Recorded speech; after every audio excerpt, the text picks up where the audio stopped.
জাহাজে যাওয়া যাবে হজে, জানিয়ে দেব শেখ হাসিনা কি ভারত ছেড়েছেন? নির্বাহী ম্যাজিস্ট্রেট উর্মিকে এবার সাময়িক বরখাস্ত, বাজার তদারকি করতে জেলা পর্যায়ে বিশেষ টাস্ক ফোর্স গঠন। এতক্ষণ শুনছিলেন সংবাদ শিরোনাম, এখন বিস্তারিত।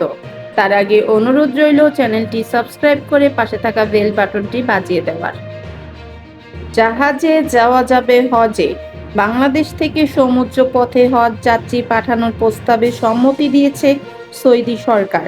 রোববার ৬ অক্টোবর সৌদি আরবের জেদ্দায় হজ ও ওমরা মন্ত্রণালয়ে বাংলাদেশের অন্তর্বর্তী সরকারের ধর্ম উপদেষ্টা ডক্টর আ.ক.ম খালিদ হোসেন এবং সৌদি হজ ও ওমরা বিষয়ক মন্ত্রী ডক্টর তাওফিক ফাওজান আল রাবিয়ার মধ্যে অনুষ্ঠিত দ্বিপাক্ষিক বৈঠকে সৌদি মন্ত্রী এই সম্মতির কথা জানান।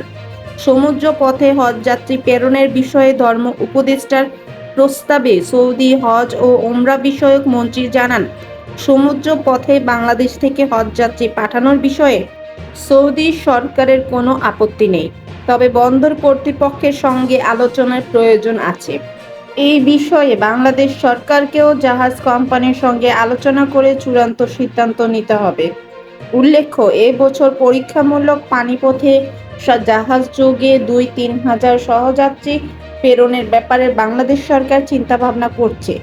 সৌদি হজ ও ওমরা বিষয়ক মন্ত্রী জাহাজ যাত্রীদের জন্য বায়োমেট্রিক পদ্ধতিতে আপগ্রেড করার ব্যাপারে নিশ্চয়তা দিয়েছেন। তিনি হজ এজেন্সির মালিক অথবা তাদের প্রতিনিধির অনুকূলে মোনাজ্জেম মাল্টিপল ভিসা ইস্যুর ব্যাপারেও ধর্ম উপদেষ্টাকে আশ্বস্ত করেন। এছাড়া রোড টু মক্কা কর্মসূচির আওতায় ২০২৩-২৪ সালে হজযাত্রীদের বেশ কিছু লাগেজ হারিয়ে যাওয়ার ব্যাপারেও মন্ত্রী প্রয়োজনীয় ব্যবস্থা নেওয়ার বিষয়ে ধর্ম উপদেষ্টাকে আশ্বাস দেন।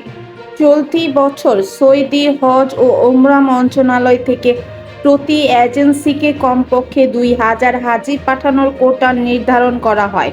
এই ব্যাপারে ধর্ম উপদেষ্টা ২০২৪ সালের মতো এজেন্সি প্রতি ২৫০ জন কোটা পুনর্নির্ধারণের অনুরোধ জানালে সৌদি মন্ত্রী বিষয়টি বিবেচনার আশ্বাস দেন।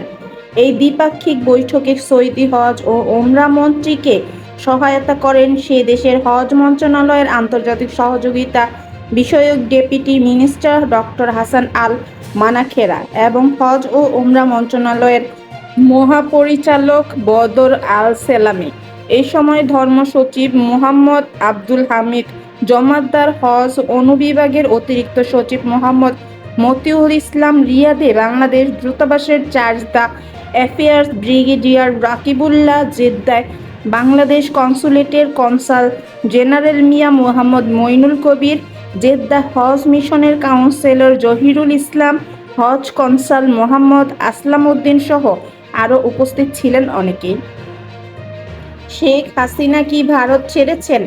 দীর্ঘ ১৫ বছরের শাসনামল ফেলে মাত্র ৪৫ মিনিটের নোটিশে দেশ ছাড়তে বাধ্য হন সাবেক প্রধানমন্ত্রী শেখ হাসিনা। গত ৫ আগস্টের সেই ঐতিহাসিক গণ অভ্যুত্থানের পর থেকে এতদিন ভারতেই অবস্থান করছিলেন তিনি। ইতিমধ্যে অন্তর্বর্তী সরকার তার কূটনৈতিক পাসপোর্ট বাতিল করে দেওয়ায় ভারতে থাকার বিষয়টি নিয়েও জটিলতা দেখা দেয়। এরপর গুঞ্জন ছড়িয়ে পড়ে ভারত থেকে তিনি অন্য কোনো দেশে পাড়ি জমাতে পারেন, তবে ইউরোপ নাকি মধ্যপ্রাচ্যের কোনো দেশে যাবেন সে বিষয়ে কোনো তথ্য পাওয়া যাচ্ছিল না। এই নিয়ে ভারত সরকার স্পষ্ট করে কিছুই জানায়নি। অবশেষে খবর বেরিয়েছে তিনি ভারত ছেড়ে কোনো দেশে পাড়ি জমিয়েছেন। বাংলাদেশের একটি বেসরকারি স্যাটেলাইট চ্যানেলের অনলাইন পোর্টালে এই নিয়ে একটি সংবাদ প্রকাশ হয়েছে। সেখানে দাবি করা হয় শেখ হাসিনা ভারত থেকে মধ্যপ্রাচ্যের দেশ সংযুক্ত আরব আমিরাতে গেছেন। ওই প্রতিবেদনে উল্লেখ করা হয় দেশটির আজমান শহরে তিনি আশ্রয় নিয়েছেন বলে ধারণা করা যাচ্ছে। প্রতিবেদনে বলা হয় আরব আমিরাতের আজমান শহরে শামীম ওসমানের নিজের একটি বাড়ি আছে বলে শোনা গেছে, সেখানেই তিনি উঠেছেন বলে ধারণা করা হচ্ছে। সেখানে আরও উল্লেখ করা হয় শেখ হাসিনা ভারত ছেড়েছেন বলে কয়েকটি সূত্রে জানা গেছে। এর আগে শামীম ওসমানকে দিল্লিতে নিজামুদ্দিন আউলিয়ায় দেখা গেছে, সেই ছবিও গণমাধ্যমে আসে। এর কিছুদিন পর দুবাইয়ের একটি শপিং মলে দেখা মেলে শামীম ওসমানের। সেখান থেকে ধারণা পাওয়া যায় সংযুক্ত আরব আমিরাতে অবস্থান করছেন শামীম ওসমান। সম্প্রতি তানভীর নামের এক মার্কিন প্রবাসীর সঙ্গে শেখ হাসিনার কথোপকথনের অডিও ভাইরাল হয়। সেখানে শেখ হাসিনাকে বলতে শোনা যায় তিনি দেশের খুব কাছেই আছেন, যেন চট করে ঢুকে পড়তে পারেন। এদিকে শেখ হাসিনার বিরুদ্ধে দেশে শতাধিক হত্যা মামলা হয়েছে। ফলে ডক্টর ইউনূসের সরকার চায় শেখ হাসিনাকে দেশে ফিরিয়ে এনে বিচারের মুখোমুখি করতে। নির্বাহী ম্যাজিস্ট্রেট উর্মিকে এবার সাময়িক বরখাস্ত। লালমনিরহাট জেলা প্রশাসনের নির্বাহী ম্যাজিস্ট্রেট তাপসী তাবাসসুম উর্মিকে ওএসডির পর এবার সাময়িক বরখাস্ত করা হয়েছে। ইতিমধ্যে তার বিরুদ্ধে চাকরিবিধি অনুযায়ী প্রশাসনিক ব্যবস্থা নেওয়ার প্রক্রিয়াও শুরু হয়েছে। সোমবার ৭ অক্টোবর জনপ্রশাসন মন্ত্রণালয়ের জনসংযোগ কর্মকর্তার পক্ষ থেকে গণমাধ্যমে এই তথ্য জানানো হয়েছে। এর আগে রোববার ৬ অক্টোবর সন্ধ্যায় জনপ্রশাসন মন্ত্রণালয়ের সিনিয়র সহকারী সচিব নীলোফা ইয়াসমিনের সই করা এক প্রজ্ঞাপনে উর্মিকে ওএসডি করা হয়। তাপসী তাবাসসুম উর্মির ফেসবুক আইডিতে গিয়ে দেখা গেছে, ছাত্র জনতার গণ অভ্যুত্থানে ক্ষমতাচ্যুত সরকারের পক্ষে অবস্থান নিয়ে বেশ কিছু স্ট্যাটাস দিয়েছেন তিনি। এছাড়া আওয়ামী লীগের পক্ষে শক্ত অবস্থান নিয়ে বেশ কিছু পোস্টও করেছেন।